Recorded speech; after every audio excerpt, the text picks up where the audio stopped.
the paper called RAIZN. So Thomas is a graduating PhD student from Carnegie Mellon, and he's entering the job market now.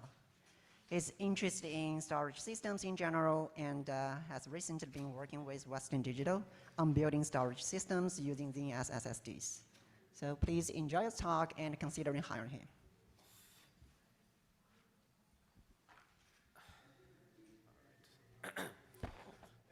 All right. Thank you, everybody, for attending my talk.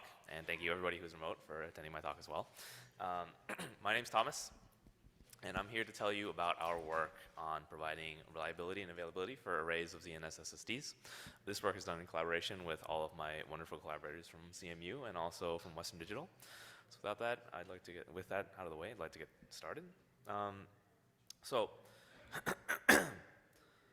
In a nutshell, our system, RAIZN, provides RAID 5 style striping and reliability for arrays of ZNS SSDs. So more concretely, software RAID looks something like this. You have a logical volume that accepts I/O directly from applications or through a file system using the kernel block interface.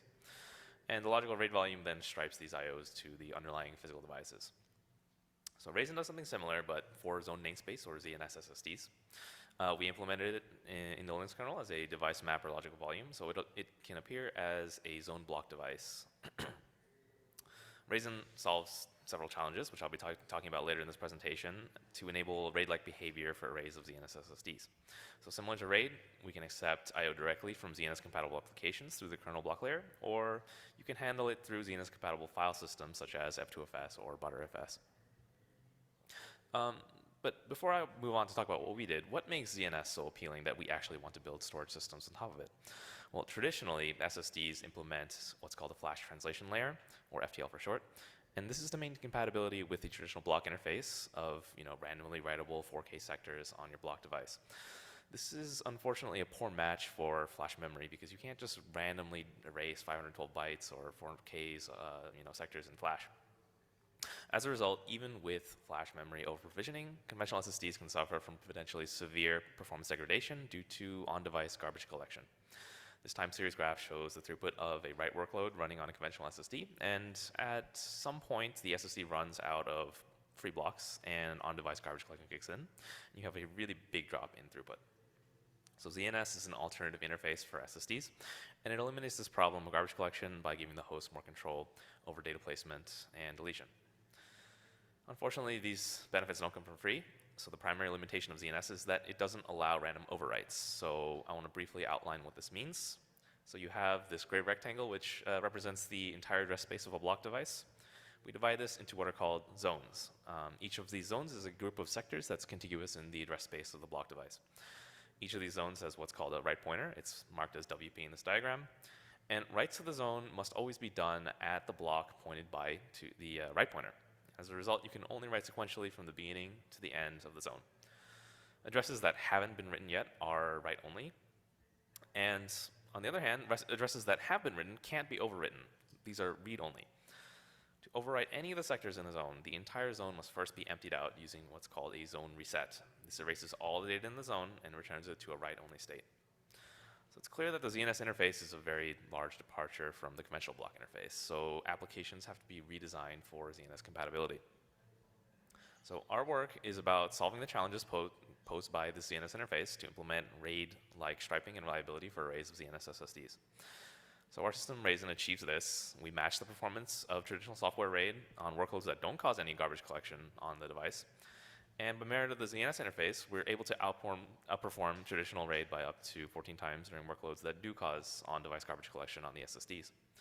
On top of this, I'll talk about this towards the end of my talk, RAIZN rebuilds replaced devices in your array faster and more efficiently than RAID. So the ZNS interface presented many challenges when we were designing RAIZN, and I want to briefly outline each of these challenges. So these can be divided into two categories.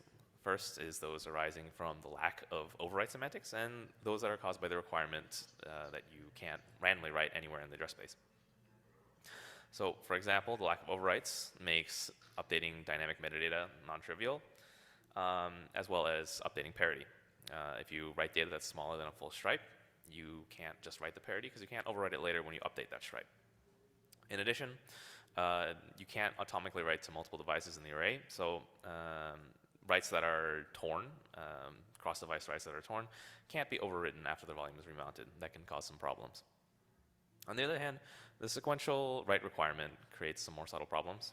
So flush writes within a given logical zone, for example, there can be some dependencies between data that's on different physical devices, and this results in a need to identify and explicitly flush physical devices under certain circumstances. So in the sake of time, I'm going to be elaborating on parity updates and flush writes in the following slides. And if you're interested in more details about the other problems we solved, please read our full paper. So the first challenge I want to talk about is parity updates. So this diagram on the slide shows an array of ZNS SSDs. And say the user or the application writes data that fills part of the stripe, but not the whole stripe. Well, RAIZN doesn't know what the parity for the stripe should be because not all the data is present. The data in the red boxes is not written yet, so there's no way for us to know what the contents are. On top of that, ZNS disallows overwrites, so we can't just write something now and overwrite it later. But at the same time, we do have to write something to ensure fault tolerance. So our solution here is to treat the unwritten LBAs as if they were filled with zeros, and then we calculate parity based on this partial stripe. And this results in what we're calling partial parity, and this partial parity is stored in log structured format to a metadata zone, so we don't have to overwrite it. So the second thing I want to talk about is what happens with flush writes. What was that dependency I was talking about earlier?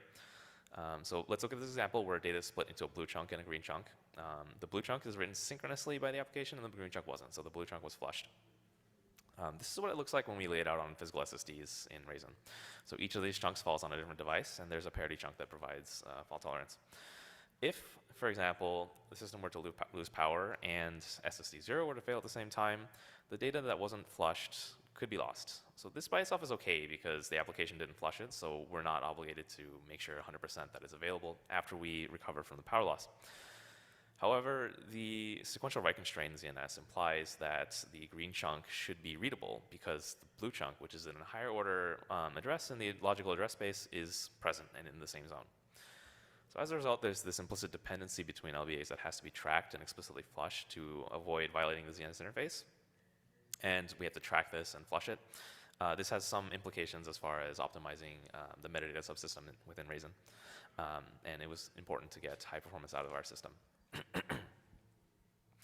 Right, so moving on, the last part of the talk, I want to present a couple selected results from our evaluation. So we compared the performance of RAIZN to Linux MD-RAID, and MD-RAID ran on 5 2 terabyte conventional SSDs, and RAIZN ran on 5 equivalent 2 terabyte ZNS SSDs. These SSDs have identical hardware, and the only difference here is whether the firmware is conventional or ZNS.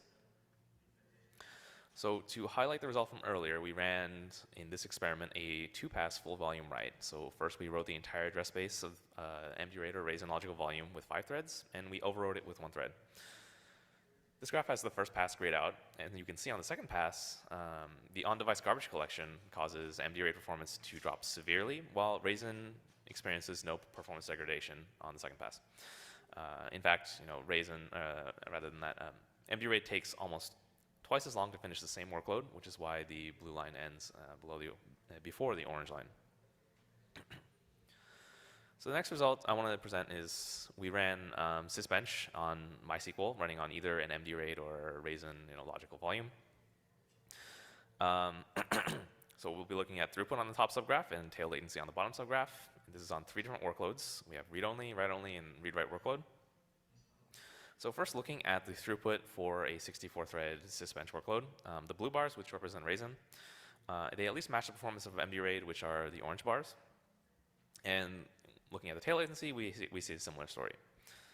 So we also ran it with a 128-thread benchmark, and the results are essentially, the conclusion is the same. So despite all this overhead that we had to introduce with metadata and whatnot in RAIZN, we're still able to get the full performance out of all the devices in the array. Right, so the last results I want to talk about in this presentation is how RAIZN can recover faster after you've replaced an array device than MD-RAID. So on the y-axis here, we have the time taken to rebuild a replaced device in the array, and on the x-axis, we have the amount of valid data that has to be written to the replacement device. So MD-RAID, which is the orange line, takes a constant amount of time regardless of the amount of valid data on the device.